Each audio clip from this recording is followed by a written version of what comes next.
I forgive you if you're not overly excited about today's sermon. If there is one sermon that all of us have heard, regardless of what part of the Adventist kingdom we're from, I'm sure it is the sermon on the text that was just so beautifully read to us. Thank you, Lyndon. Matthew 14, verse 22 to 33. And unlike all the other sermons you've heard about Jesus commanding over the winds and the waves, like the one found in Matthew 8, or the ones found in Mark and John, this famous sermon focuses on Peter. It's a commendation of Peter's faith for getting out of the boat. It goes something like this, just in case, just to get your memory going again here.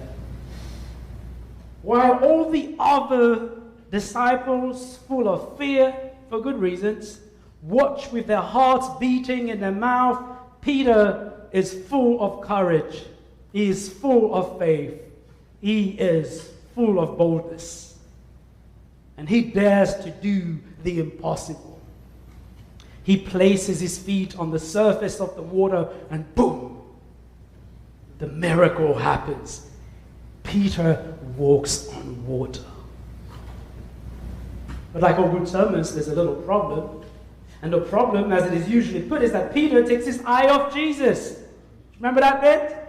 And for a moment, and immediately he is overcome with doubt and fear. And maybe in the version of the last time you heard it, it was full of pride, thinking that he could do this thing by himself, that he didn't need Jesus anymore. And so a gust of wind knocks him off balance. His faith falters and he begins to sink. But Jesus is there to save him.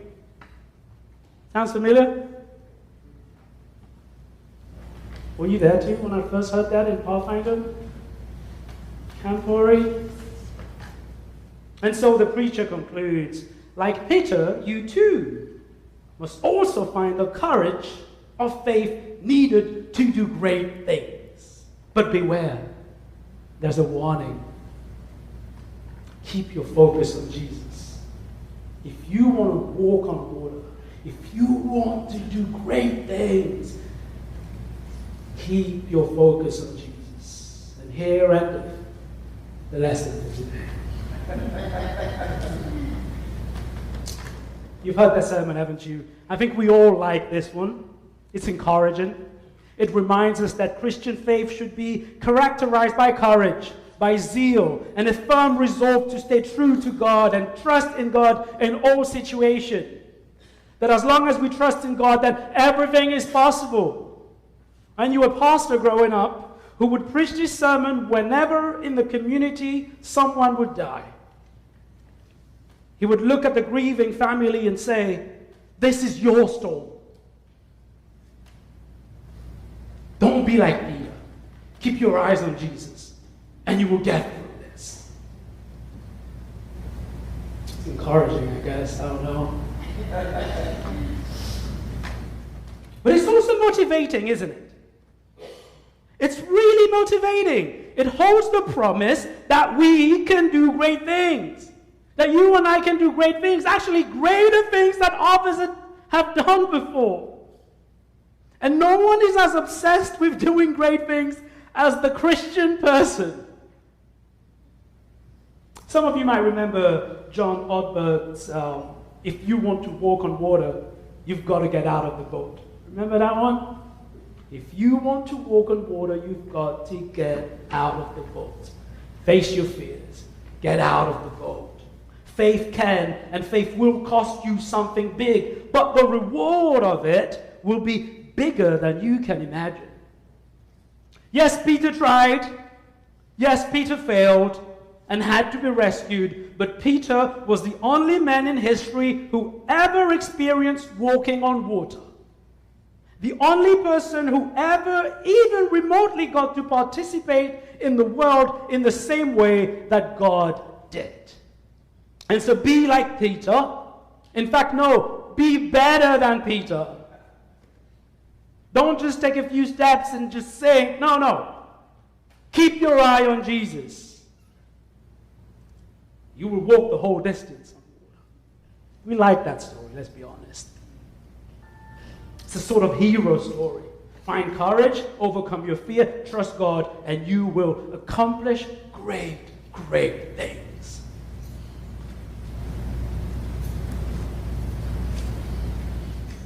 But I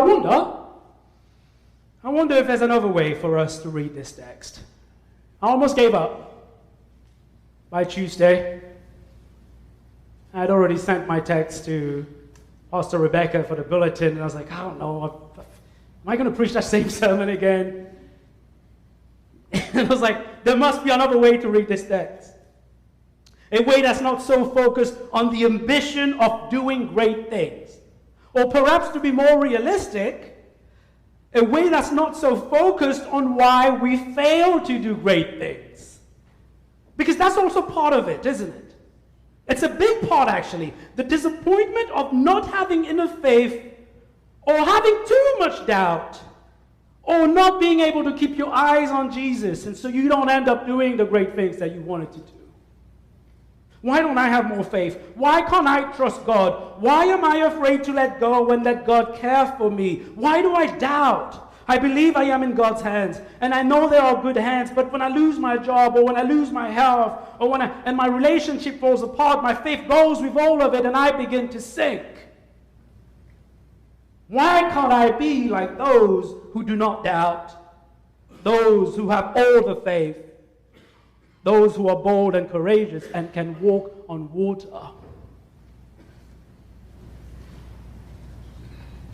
Because in some way this text has become a promise of walking on water. That if you do faith right, then you too can do what Peter did. If you do faith right, you too can do what Jesus did. And that's what Jesus wants for you, to be bold in your faith and to step out of the boat. Because if you don't step out of the boat, you're never going to walk on water.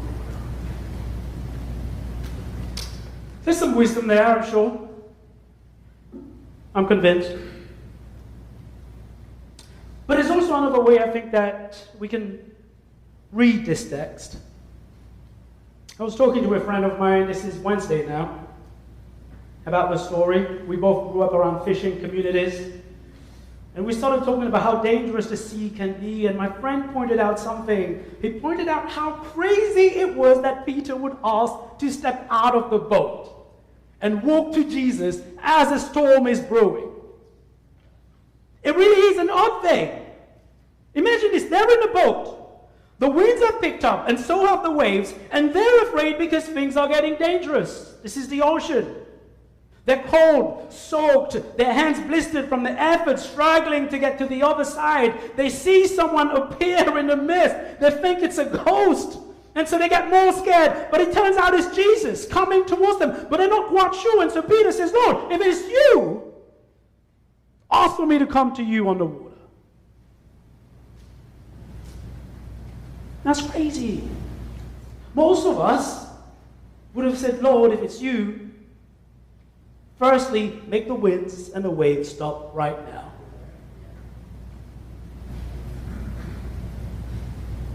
Most of us would have said, Lord, if it's you, what took you so long? But no, Peter wants to walk on water in a storm. And for my friend, that's precisely the problem with this story. It's Peter's ambition. Peter's ambition, for my friend, is what he used the word irresponsible. It's a bad decision. No matter how much faith anyone has, no one should get off a boat in the middle of the sea in rough waters. By leaving the boat, Peter endangers himself and everyone else, because now, instead of focusing on surviving the storm, everyone on the boat now needs to pay attention to Peter. Maybe John's getting ready to go in and get Peter out if things don't work out.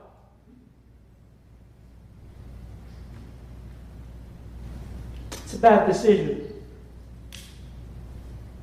I think that's an interesting take.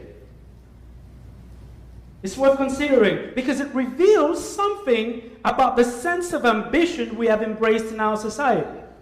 Hello, somebody. The quest for doing great things. The hero's journey. It is no coincidence that the two biggest Hollywood movies right now are Spider-Man and The Odyssey. A hero's journey, usually a man, towards his grand extra-natural destiny. Getting into fights no one should be getting into. You have no business trying to fight a monster with 26 arms. But it reveals to us our lust, our strong desire, our urge for greatness in the way that we like to define it. Our lust for being in control, for ruling, for being first. What they used to call libido principandi. The urge to leave a mark, become somebody, whatever that means. The desire and urge to, what my young people used to call, be the main character. It's like when you have a main character syndrome. It's in there.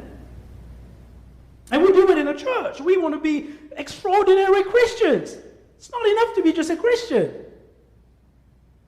We have grand desires of being more enlightened. We want to be a great church with a great legacy. We want to use terms like holding the bastion of true Adventism. Or taking the city for Christ. Taking the city for Christ. I don't remember the last time Christ told us to take the city for him. But that's our mission.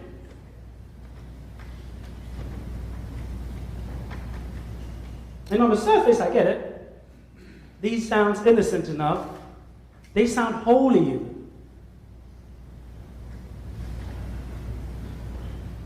Do you know that ambition used to be a dirty word in Christianity? It used to be seen as a proper sin. A proper sin. Many of the church parents agreed on this. Augustine, Aquinas, Gregory the Great. The thing is that they struggled to separate ambition and worldly ambition. Can you make the difference? They couldn't. They couldn't see the difference. How do I separate my need to be great to that of the work of the kingdom? How can I separate my need to be great to my call to make God great?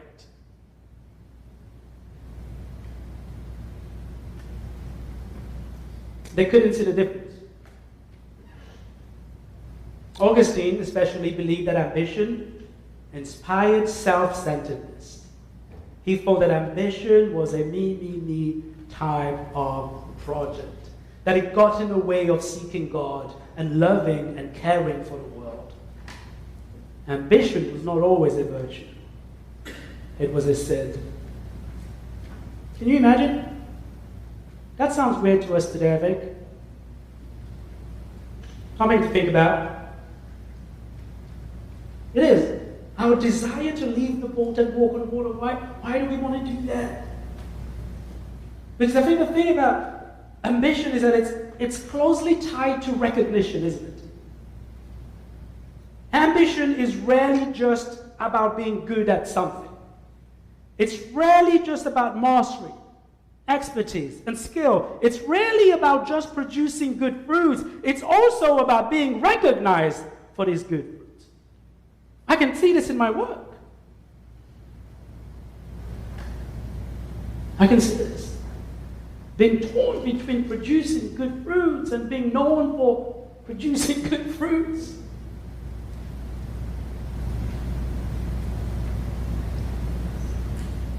Can I be ambitious enough to get the right skills?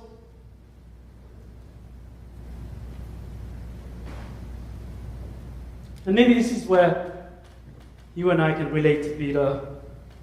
Here is the desire to separate ourselves from others on the boat, to be distinguished, set apart, to be significant. Oh, my heart swells when I'm asked to step forward and be recognized. Oh, look at him. Look at Pastor Uriel go. He's walking on water. Take a photo. Call Lauren. Let's write an article.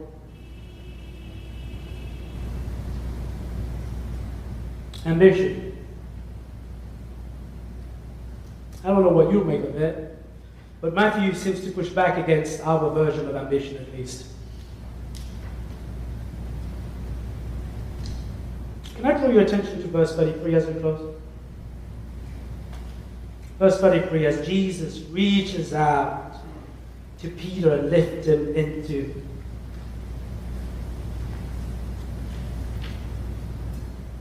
him out of the water. You remember what he says as he admonishes his lack of faith? You of little faith, why did you doubt? I think it's easy to read this as a commentary on Peter's sink. As though Jesus was telling him, hey, if you had more faith, you'd still be walking on water. But I think it can just easily be read as a commentary on Peter leaving the boat in the first place. I think Jesus might be asking Peter, why didn't you stay in the boat and ride out the storm with the others? I was just coming to join you guys. Can you see how that's different? In other words, why do you need to set yourself apart from the community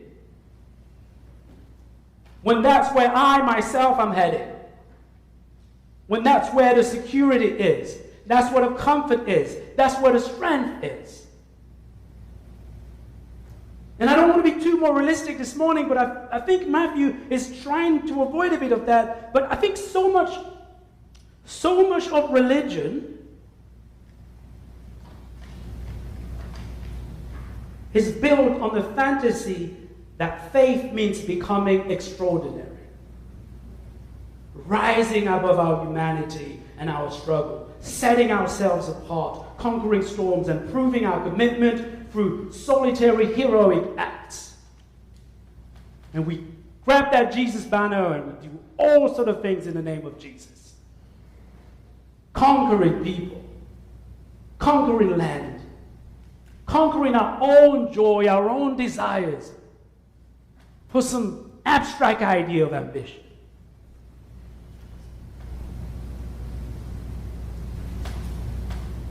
But if you notice, as he lifts Peter out of the water, Jesus doesn't place Peter back on the water.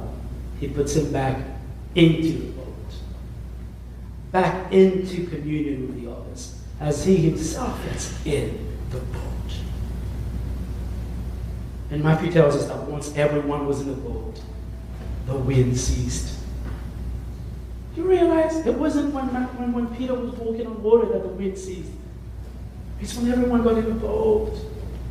There's something there, I think.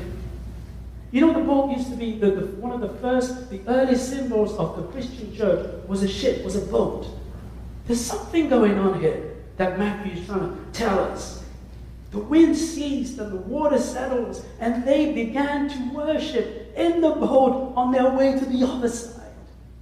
And in my imagination, I don't know about you, in my imagination, I see Peter picking up his rod and starting to paddle with everyone again. And maybe they're singing a song together. And in my imagination, he realizes that, oh my gosh, this is it. It doesn't get better than this. This is what a purpose and joy is. It is in rowing together with my brothers, with Jesus. That's where it's at, and not in walking on water by myself.